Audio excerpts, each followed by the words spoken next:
तो देखिए, अलग अलग हिस्सों में कड़ा मुकाबला किन किन के बीच में है और अपने गढ़ को बचाने की चुनौती किस पार्टी के सामने है। अब आगे बढ़ते हैं, आपको दिखाते हैं आजमगढ़ की मुबारकपुर सीट का सियासी समीकरण क्या है, जहां से असदुद्दीन ओवैसी की पार्टी AIMIM भी इस बार दम दिखा रही है।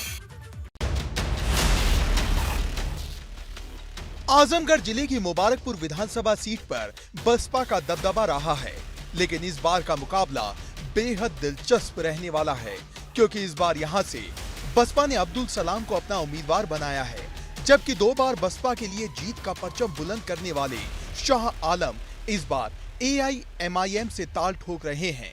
वहीं कांग्रेस ने परवीन बानो को मैदान में उतारा है, तो भाजपा की तरफ से सगड़ी के पूर्व प्रत्याशी अरविंद जायसवाल अपनी किस्मत आजमा रहे हैं। इस विधानसभा क्षेत्र में मुस्लिम वोटर सबसे ज्यादा प्रभावी है। हालांकि नतीजे क्या रहेंगे ये आने वाला वक्त ही बताएगा, लेकिन मुबारकपुर के मतदाता बेरोजगारी, विकास और सरकारी योजनाओं के मुद्दे पर अपनी वोट शक्ति का इस्तेमाल कर सकते हैं। ABP गंगा के लिए आजमगढ़ से खुर्रम नोमानी की रिपोर्ट। तो सत्ता के संग्राम में लगातार आगे बढ़ते हुए हर एक हिस्से का पूरा समीकरण आपके सामने हम रख रहे हैं। और अब बात करते हैं सोनभद्र की। ओबरा विधानसभा सीट सोनभद्र की बेहद अहम इस बार है, जहां पर कड़ा मुकाबला देखने को मिल रहा है। ओबरा विधानसभा सीट पर भाजपा का कब्जा है और यहां पर जीत हासिल करने के लिए सपा और बसपा पूरा जोर लगाते हुए नजर आ रहे हैं। क्या है ओबरा के समीकरण और क्या इस तरीके से यहां पर पार्टियां जीत का जो दावा कर रही हैं वो दावा वाकई में सच साबित होगा? देखिए।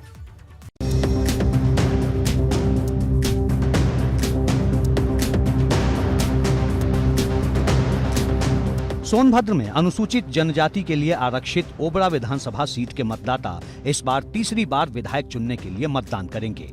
राज्य मंत्री संजीव सिंह गोंड के मैदान में होने से ये जिले की VIP सीट बन गई है। हालांकि बसपा ने यहां पर खरवार जाति का उम्मीदवार उतारकर मुकाबले को दिलचस्प बना दिया है। सपा और कांग्रेस ने गोंड जाति के उम्मीदवार उतारे हैं, जिससे लड़ाई कांटे की हो गई है। पहले आपको ओबरा सीट का जातीय गणित समझाते हैं, जो सियासी मुकाबले के लिए काफी अहम है। ओबरा सीट पर सबसे बड़ी ताकत वैश्य समाज के वोटर्स हैं। वैश्य समाज के वोटरों की तादाद करीब 52,500 है।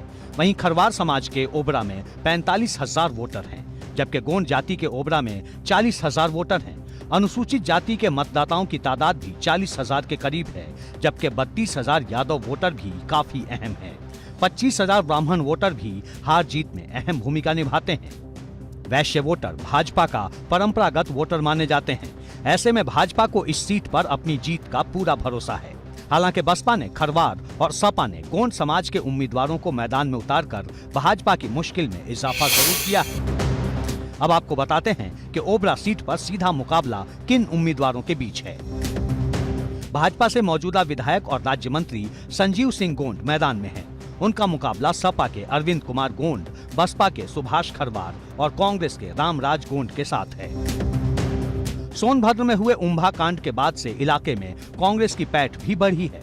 साथ ही बसपा की सोशल इंजीनियरिंग भी यहां पर काफी मजबूत दिख रही है। हालांकि ओबरा सीट पर भाजपा और सपा के कैडर वोट भी बड़ी ताकत है। यही वजह है कि सोनभद्र की ओबरा सीट पर मुकाबला काफी कड़ा दिख रहा है। ABP गंगा के लिए सोनभद्र के ओबरा से संतोष सोनी की रिपोर्ट। सोनभद्र की घोरावल सीट पर भी इस बार मुकाबला